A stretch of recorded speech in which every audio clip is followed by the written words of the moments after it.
समाजसेवा करणारे लोक आहेत आणि इतर राजकारणी खेळायला आलेले नाही आणि आमच्या भागामध्ये फूटवरचे विषय आहेत. बऱ्याच लोकांच्या घर उद्ध्वस्त झालेले जिल्हाधिकाऱ्याला 3 ते 4 वर्षापासून असं सांगत आम्ही कोणी बी गेलो लेखे तक्रार बी दिलेले आहे. लास्टला आम्हाला पर्याय आलं की रोडवर बसणं. हे जे लायसन आहे आजवाड्यामध्ये एमआयडीसी मध्ये हे अक्कलकोट नाका ह्या हद्दीतच का आयटी साहेबांचा काल चर्चा झाली. ग्रामीणला देता येते का, खेडेगावात देता येते का, हे पूर्ण म्हणजे काय आहे, तुमचं लायसन काय आहे आणि तुमचे लायसन जे डेट संपला असेल तर सुद्धा तुम्ही रिन्यू करू शकत नाही. आज मी 28 तारखेपासून आंदोलन घेते. आतापर्यंत कुठलाही अधिकारी का बसली बाई तुझं काय प्रश्न आहे हे पण विचारला तयार नाही. साहेब तुम्हाला सांगतो हे मी राजकारणात भाषा बोलायला आलेली नाही. मी बाबासाहेब चळवळीमध्ये आता 20 ते 25 वर्षापासून काम करत आलेले आहे. त्या विषयावर छोटीशी माझं एक वीरभद्र महिला मंडळ म्हणून एक संस्था ओपनिंग केले. मला समाजसेवाच्या कामाची आवड आहे म्हणून त्या माध्यमातून मी इथपर्यंत माझ्या महिलाला सहकार्य करतो. फक्त की मला जे म्हणायचं आहे राजू संकटे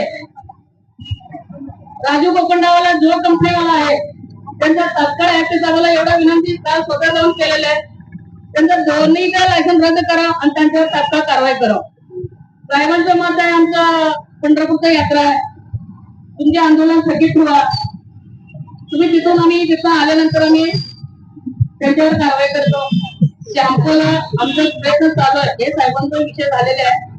दुसरा विषय साहेब सोलापूर महानगरपालिकेचे हाती असणारे दास कंपनीला जे कंत्राट दिलेले आहे महापालिकाने प्रत्येक हातवाडामध्ये ड्रेनेज जे चालू केलेले आहे ड्रेनेजला पाईप अटॅच केले पुढे जायला प्रवासला पाणी नाही.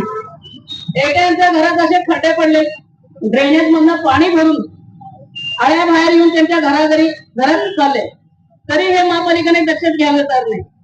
दास कंपनीकडे जावा, सेवल मॅडम कडे जावा, पेंटर साहेबांकडे जावा, एकावर एक टाळाटाळी करायला लागले. त्याच्यामुळे साहेब तुम्हाला मी राजकारणाचा भाषा बोलत नाही. बुधवारी दिवस तुम्ही जे म्हणता रस्ता रोको आंदोलन तुम्ही कधी बी रात्री आवाज बेरात्री आमच्यासाठी तुम्ही एवढं करता. बुधवारी गेंडा चौक आशा चौक मार्गी रोड रस्ता रोको आंदोलन तयार करायला तयार आहे. जेवढं आमच्या आंदोलन झालं आहे महिला असो जेंट्स असो घरोघरी प्रत्येकाने उठून आम्ही रस्ता रोको आंदोलन करतो. आमचे फक्त महानगरपालिकेला एवढं विनंती आहे कंपनीला तात्काळ ताब्यात घ्यावं त्यांच्यावर कारवाई